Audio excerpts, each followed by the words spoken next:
பாகம் தேவேभ्यो விததாதி ஆனந்த சந்திரமாஸ்திரதி தீர்க்கமாயு வேத தர்மசாஸ்திர பரிபாலன சபா விசேஷ உபன்யாசம் ஸ்மிருதி சந்தேசம் தர்மசாஸ்திர செய்திகள். தர்மசாஸ்திரத்தினுடைய நடைமுறைகளை கடைபிடிக்கிற போது நம்ம மனசில் இருக்கிற சென்டிமெண்ட கிள்ளி எறியணும். ஏன்னா சாஸ்திரத்தை அப்படியே வாங்கிட்டு கடைபிடிச்சா போதும் பூர்ணமான ஹிதமும் பூர்ணமான புண்ணியமும் பூர்ணமான அமைதியும் அதுல இருக்கு. நீ சென்டிமெண்ட வச்சிருந்து உன்னுடைய புத்தியில வரத நீ அதுல நுழைச்சு விட்டேன்னா அது கலங்கி போயிடும். நாம என்ன செய்வோம்? அப்பா கொஞ்ச நாளைக்கு இருந்தார், அவருக்கு வாஸ்தவமாவே வயசாயிடுச்சு. இறப்பும் பிறப்பும் நம்ம அதீனம் அல்ல. அதை நீட்டவோ குறைக்கவோ நம்மால முடியாது. அப்படி இருக்கிற போது ரொம்ப நாள் நெருங்கி இருந்தா ஒரு துக்கம் தரத்தான் செய்யும். ஆனா துக்கத்திலேயே மூழ்கி இருக்கிறது புருஷனுடைய அழகல்ல. அவரை மனசுல வச்சுக்கணும். அவர் எப்படி வச்சுக்கணும்? தாயார் தரப்பினால மனசுல இருக்கலாம். மனசுல எப்பவுமே நீ ஏற்கனவே உங்க அப்பாவை பார்த்திருக்கேன், உங்க அம்மாவை பார்த்திருக்கேன். அவ தகனம் ஆனா கூட இளமையா இருக்கக்கூடிய அப்பாவும் அம்மாவும் அதே உடலோட அதே செம்போட அதே எண்ணத்தோட உனக்கு மனசுல தெரியல. அது போல ஒரு இடத்துலயும் தெரியாது. நாம என்னெல்லாம் பண்றோம் தெரியுமோ? 13ஆம் நாளைக்கு இது பண்றோம், நவக்கிரக ஹோமம். உடனே இந்த அப்பாவோட போட்டோவை கட்டு போன போட்டோவை பெருசா பண்ணி கொண்ட வச்சு அந்த போட்டோவில இருந்து நடத்துறோம். அவசியமா? அவர் எப்படி போட்டோவில் கொண்டு வருவேன்? அவசியமா மனசுல இருக்க வேண்டியவரை போட்டோவில் இறக்கி வச்சுட்டா உன் பக்தியே போச்சேனா? மனசுலயும் தான் இருக்கணும். போட்டோவில் வச்சா மனசுலேருந்து சொல்லி எறிகிற. அவர் இருக்க வேண்டியது மனசுல. கல்யாணம் நடக்கிறது, பொருளாதாரக்காரன் பொருளாதாரக்காரன் கல்யாண மண்டபத்தையே அலங்கரிச்சிருக்கும் எல்லா இடமும்.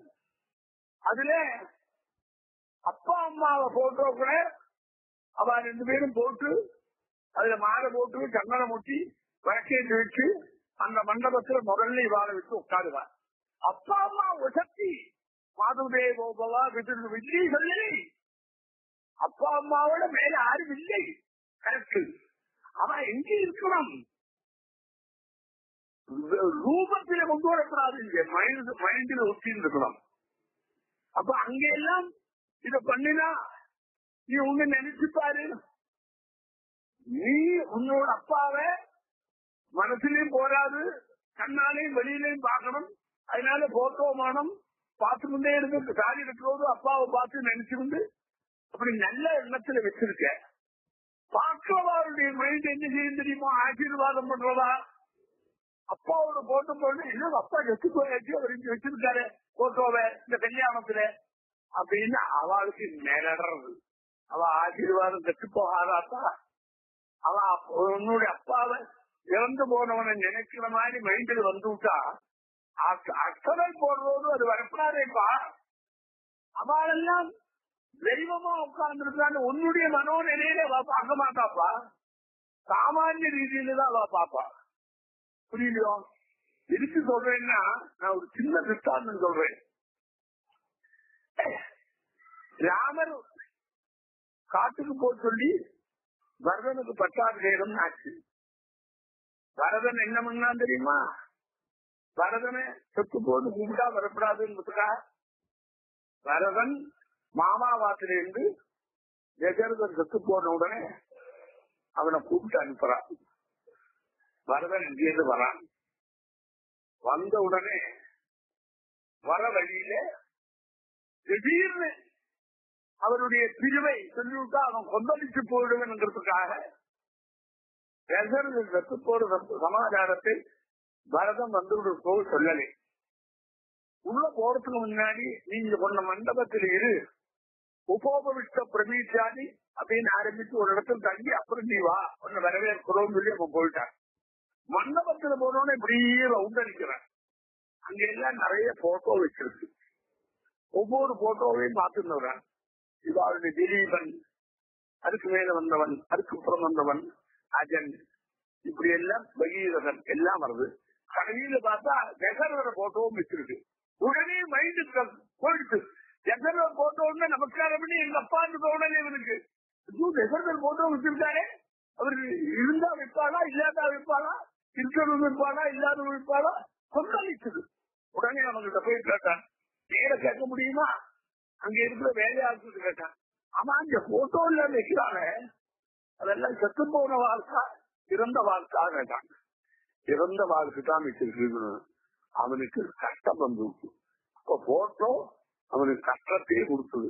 அதனால இந்த மாதிரி தப்பான எண்ணங்கள் நம்ம மனசுல மற்றவாளுக்கு ஆசீர்வாதம் பண்ண இருக்கவாளுக்கு வரும்படியா அந்த போட்டோ நடக்கலையோ. நம்ம எல்லாருமே ஒட்டுமொத்தமா மங்களகரமான தம்பதிகளை ஆசீர்வாதம் பண்ற அந்த ஒரு தெளிவான மனசுல இருந்து பண்றவாளுக்கும் இந்த போட்டோ போட்டா வராதா? ரெண்டு. நான் என்ன சொல்றேன், ஞாச்சந்தியில வைக்கிற மாதிரி இங்க ஒன்று வைக்கலாமா அப்பாவோட போட்டோவை?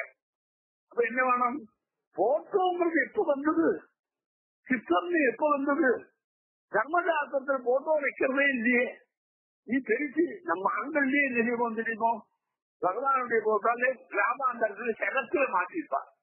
அதுல எல்லாம் மாறால் கூட வந்திருக்கும். அதுக்கு நேர்த்தியும் பண்ண மாட்டான். அப்புறம் எல்லாம் இறக்கி வச்சு ஒற்றை எடுத்ததுக்கு அப்புறம் மறுபடியும் மாத்துவா தொடச்சு. அதுக்கு மேல அதுல பூஜை பண்றதுன்ற அம்சம் கூட பழைய கிராமாந்தரத்தில் இருக்கக்கூடிய பழைய போட்டோக்கள்ல செவத்திலேயே இருக்கும். இப்படி இல்ல நாம பார்த்துருப்போமே. அதனால போட்டோவை வச்சு அதனால்தான் மனசமாதானம் வருதுன்றத தன்னுடைய கரத்தை குறைச்சிடக்கூடாது. மனசுல இருக்கணும் பகவான், அதுபோல மனசுல இருக்கணும் அப்பா. நல்ல காரியங்கள் நடந்து இருக்கும் போது யாருக்கோ ஒரு ஆகாமிச்சு இன்னும் இவர் மறந்து போன ஒரு அத்தை, இவர் எப்படி வந்து கோயில் எட்டு போயிட்டாரா அப்பா, ஓஹோ அப்படியா அப்படின்னு சொன்னா கல்யாணத்துல போட்டா அவங்க நல்லா இருக்குமா? அதனால இந்த மாதிரி தேவையில்லாத சாஸ்திரங்கள்ல சென்டிமெண்ட்டுக்கு முதலிடம் கொடுக்காதுங்கோ.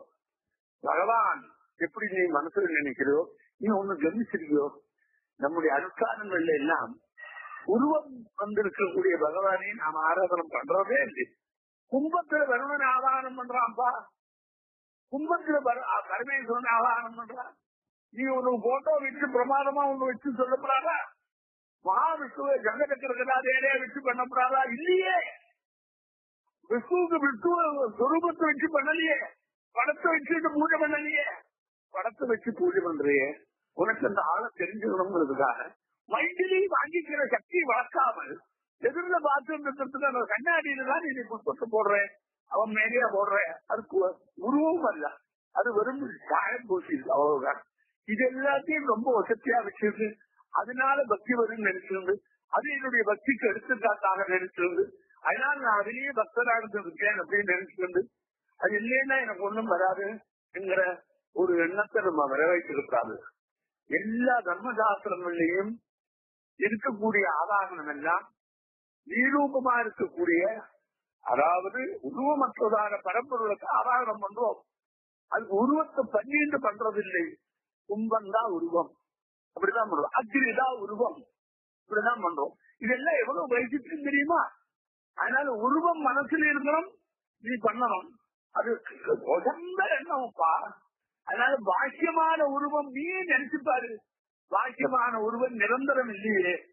நீ உருவம் அல்லாத உடனே நீ மனசுல நினைச்சா நிரந்தரமாச்சேப்பா. உன் மனசுல செத்து போன தாத்தா கூட இருக்கா, இப்பவே உனக்கு தெரியவா? எப்படி இருக்கு பாரு.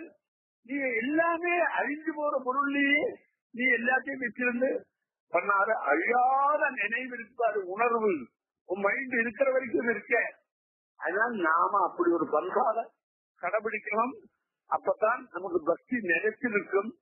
அதனால இந்த செத்து போன ஆளுடைய போட்டோ எல்லாம் பாக்கி இருக்கக்கூடிய ஜனசமூகங்கள்ல அவளுடைய சென்டிமெண்ட்டுக்கா அவ பண்றா. நம்முடைய தர்மசாஸ்திரம் சனாதனம் என்ன பண்ணும் தெரியுமா? அந்த உருவத்தை நீ என்ன செய்ற, பரமேஸ்வர சுரூபத்தை பிராமண சீரமாதனம் தான் சொல்ற. ஏன் தெரியுமா? இந்த பிராமணனி நான் பரமேஸ்வரனை பார்க்கிறேன், அதான் வேண்டாம். பரமேஸ்வரன் நமக்கு கொண்ட போய் பிராமணனை ஆற்று சொல்லலையே. அப்ப என்ன தெரியறது?